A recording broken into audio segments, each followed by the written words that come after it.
Hello!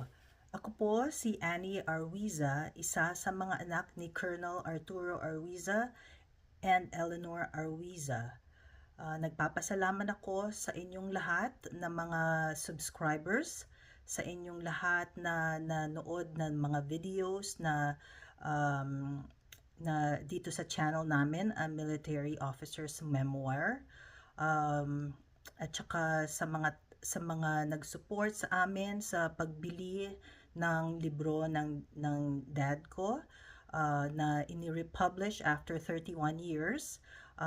Nilabas ito ang bagong version ng book ng dad ko, Ferdinand E. Marcos, Malacañang to Makiki. Inalabas ito noong March, yung first time na pinublish noong December 1991. Marami na siguro sa inyo na nakanood ng mga videos dito sa channel namin. Ako ang naglabas ng videos ng interview ni former First Lady Imelda Marcos, Miss Irene, PBBM, and yung dad ko noong 1989.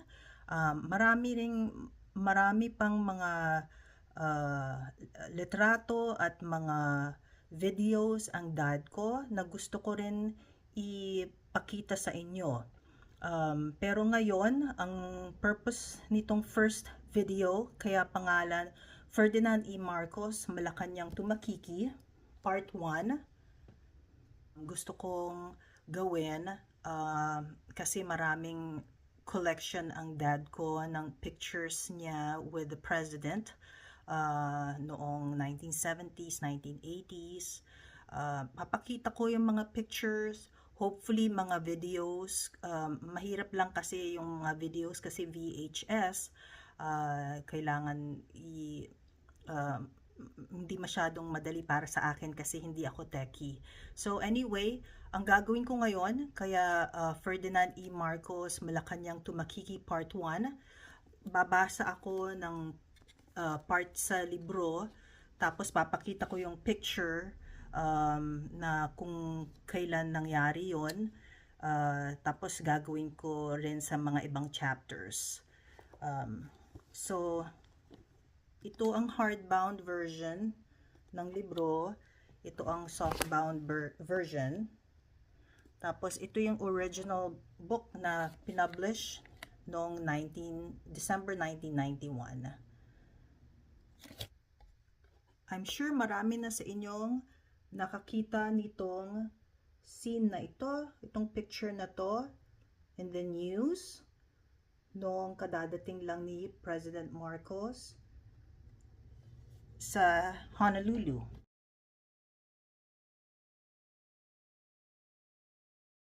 Clark to Guam to Hickam, 2 foredoomed plane rides. Chapter 7. We arrived in Hickam at 11:05 on February 26, 1986, Honolulu time. Unlike Guam, there were no plainside honors, and that should have told us something. We had no inkling of the difficulties ahead. No customs forms had been distributed during the flight, as is usual on commercial flights, but customs men boarded the aircraft as soon as the engines were cut. We were suddenly up and milling about, eager to touch land. Efforts were made so that the three families, the Marcoses, Coancos, and Veres, would deplane first, but since they were crammed near the cockpit, this could not be readily done. One customs man, Alfred Balasbas, had met us before on official trips, and we spotted his friendly face in the crowd. He helped the president off the plane, followed closely by Mrs. Marcos. Neither Marcos had any carried luggage, but right behind them was Captain Hill Villa, grimly holding on to his bag, determined to accomplish his delicate task. He gripped his precious cargo, full of Mrs. Marcos' jewelry. No one stopped him, and the jewelry reached our new quarters safely. Earlier, while still on the plane and before the door was opened, we had considered a stretcher or a wheelchair for Marcos, since he had not stopped chilling on the plane and was still feverish.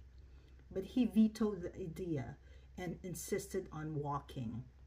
On the ground, I stayed close behind, prepared to catch him if he stumbled. He was dressed in a loose, light brown jacket, another old favorite. His golf slouch hat protected him from the morning sun. I caught sight of three men I had worked with before, U.S. Secret Service agents Stephen Ramsey, Tom Collins, and William Askland. We had met in Honolulu in 1980 and 1981, and then again in the United States in 1982 during the state visit. There was sympathy and sorrow in their faces. They knew Marcos and had rubbed elbows with him. It was a pleasant, warm morning. President Marcos walked towards a waiting couple, friends from before, Governor and Mrs. George Ariyoshi, both of whom stepped forward, smiling and holding out huge floral leis. They embraced.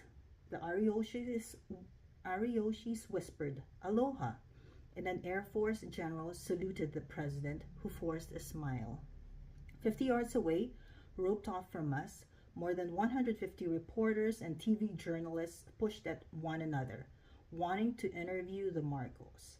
Some began shouting their questions, but their voices overlapped, and we could understand nothing. Photographers and cameramen went to work, recording our arrival.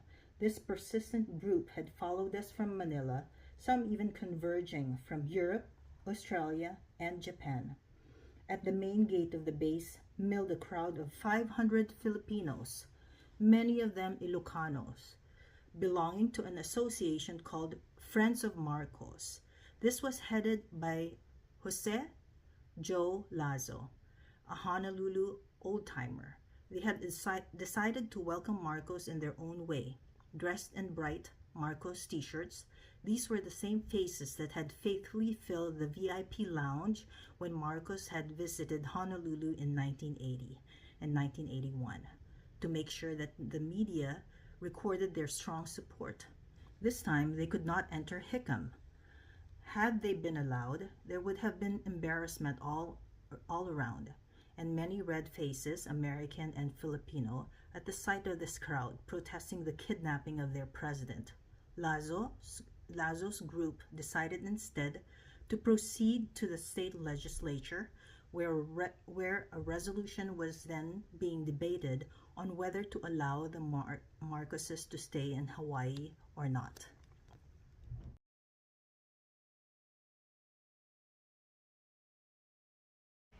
Marami pong salamat sa inyong lahat. Thank you very much for listening.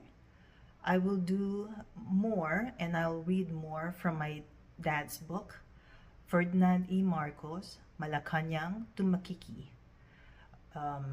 Please like and subscribe. For those who have purchased my dad's book, maraming salamat po sa inyong lahat. If you are interested in buying my dad's book, please click on the link below in the description. And if you have any questions, just send me an email at bjenarwiza@gmail.com, or you can find us on Facebook, Aruiza Fam, Aruiza Fam. Maraming salamat po sa inyong lahat. Thank you.